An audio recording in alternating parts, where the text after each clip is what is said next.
Lecture: Biblical Authority, Israel's History, and Christian Hope Summary. The lecture emphasizes biblical authority, Jesus' intercession, and the arc of Israel's history leading to Christian hope through Jesus, who prayed for humanity and died to restore access to the tree of life, anchoring faith in his atoning work and future return. The session explains the Protestant 66-book canon, why the Apocrypha is not considered scripture in Protestant traditions, and cites 2 Timothy 3:16 as the foundation for scriptural authority.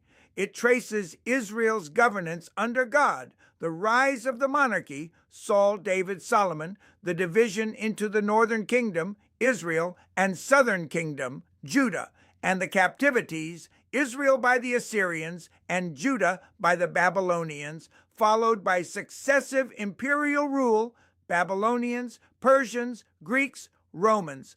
The lecture clarifies that while the tribes were dispersed and often called lost, none are lost to God, and some from the north intermingled with Judah. Prophetic hope centers on national restoration at Christ's second coming, including Ezekiel's imagery of two sticks becoming one, underscoring that Israel and Judah remain one family in God's plan. The narrative transitions to Jesus' birth, ministry, miracles, rejection by many leaders, and his foreknown purpose to die for sins foretold by the prophets. The speaker calls for humble, diligent Bible study using historical and linguistic contexts, Hebrew/Greek, Jewish sources, warns against creating a God of one's own choosing, and addresses modern idolatry, placing children, possessions, and addictions before God. Believers are urged to obey Scripture, seek understanding through the Holy Spirit, pray in faith, and trust God's transforming power. Knowledge Points 1. Authority and Canon of Scripture. 2 Timothy 3:16 establishes that all Scripture is divinely inspired and sufficient for doctrine, correction, and training in righteousness, calling believers to know and live by its contents. In the Protestant tradition, the Bible comprises 66 books. The Apocrypha is excluded based on Jewish and church historical recognition.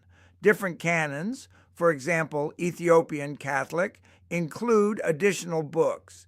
In Paul's time, Scripture referred to the law, prophets, and Psalms. Jesus affirmed this in Luke 24:44. For believers today, both Old and New Testaments are Scripture, inspired and profitable. 2. Jesus' work and Christian hope. Jesus intercedes and died to restore access to the tree of life, central to salvation and eternal life. Prophecy contrasts Christ's first coming, suffering, and crucifixion with his second coming, judgment and restoration, aligning with post-tribulation national renewal and Ezekiel's two sticks becoming one. 3. Historical context. Governance, division, captivity, and foreign rule. Israel began as a theocracy under God, later receiving a human king, Saul, then David, who united the tribes, followed by Solomon, wise yet led into idolatry. After Solomon, Rehoboam's harsh rule prompted 10 tribes to follow Jeroboam, forming the northern kingdom, Israel, while 2 tribes remained with Rehoboam as the southern kingdom, Judah. Jeroboam's idolatry, golden calves at Dan and Bethel, entrenched northern apostasy. Figures like Ahab and Jezebel exemplified continued wickedness. The northern kingdom was conquered by the Assyrians and dispersed. Assyrians resettled foreign peoples in the land, leading to intermarriage. Judah later fell to Babylon, endured 70 years of exile, and returned to rebuild, but remained under foreign dominion. Succession of empires, Assyrians, Babylonians, Persians, Greeks, Romans. Israel lacked a Davidic king on the throne throughout these eras. The lost tribes are not lost to God. Some northerners joined Judah, preserving continuity within God's plan. 4. The life, ministry, and rejection of Jesus. Jesus' birth, foretold by Gabriel to Mary, fulfilled prophetic expectation. Herod's opposition led to the family's flight to Egypt.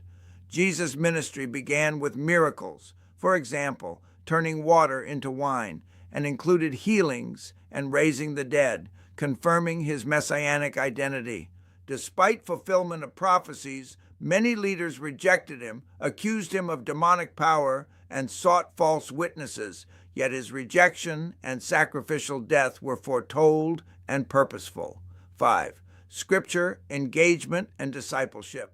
Proper interpretation requires historical linguistic study, Hebrew/Greek lexicons, Jewish sources.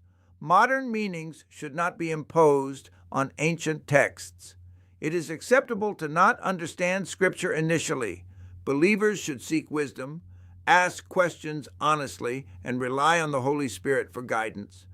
God calls believers to obey His Word without reshaping it to fit personal preferences. Modern idolatry includes elevating relationships, possessions, or addictions above God.